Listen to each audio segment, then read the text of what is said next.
right, I'm not going to be reinventing the wheel here on this one. If you've already been in the workforce for a little while, this lecture probably isn't for you.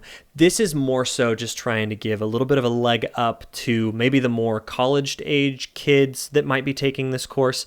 I'm going to be sharing a few things that I wish I had known earlier in my career when I was trying to first get hired. So there's absolutely a world where you can get hired on as an employee with a company doing their video work.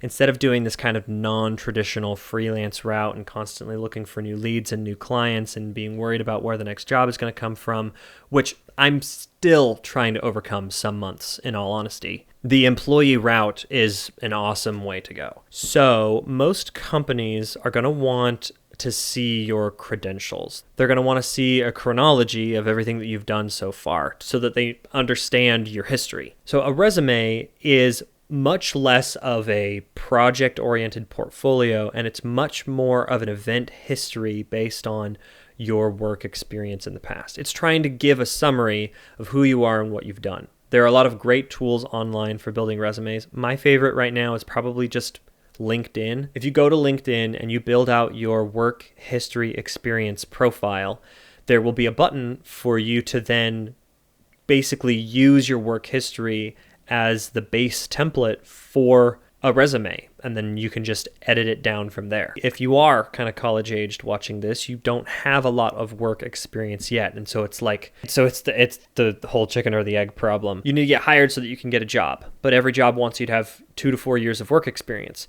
So you have to already have had a job in order to get your first job. That's how it feels sometimes, but there's a few ways around this. Number one, look for entry-level positions. I was surprised when I first moved to Texas. I wasn't sure if I wanted to freelance or not, and so I started looking around for job opportunities in the area. There were a lot of companies specifically looking for entry-level editing positions. Most of the time it's because they know that they're not doing any video that's too ridiculously intense and requires high-level expertise, and they want to save some money. But it's a perfect opportunity for you to get your feet wet and to make some actual money in editing and to do some actual client work. It's kind of sick. This is the process that I would probably do if I was looking for work. Build out your resume first. Right now you might be an entry-level editor, but any work history still shows that you know how to be a good employee and says a lot about who you are and where you've been. So including high school jobs, including college jobs, including other stuff that you've done is still helpful. Your work experience list may not be very long right now, but that's not the only section of your resume. You can also include education, certificates and licenses, special skills, volunteer opportunities, awards and recognitions. So did you take some film classes in high school? Have you done anything that's ever won an award, even if it was just like in school? In special skills, you should list stuff like Adobe Premiere Pro, video editing, film editing, stuff that you know that you can do, even if you're a little new to it.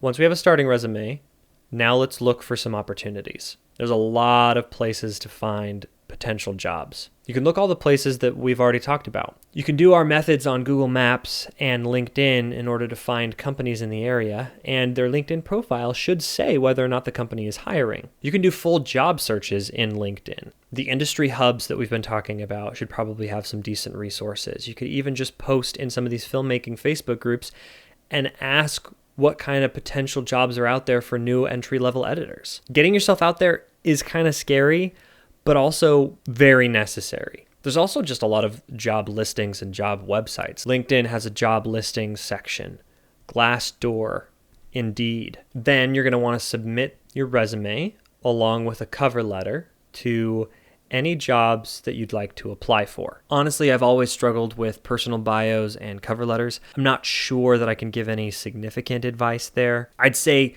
don't put too much pressure on yourself. All you're trying to do is let the potential employer know that you would be a good fit. A couple of sentences about who you are and what makes you unique is really all you have to do.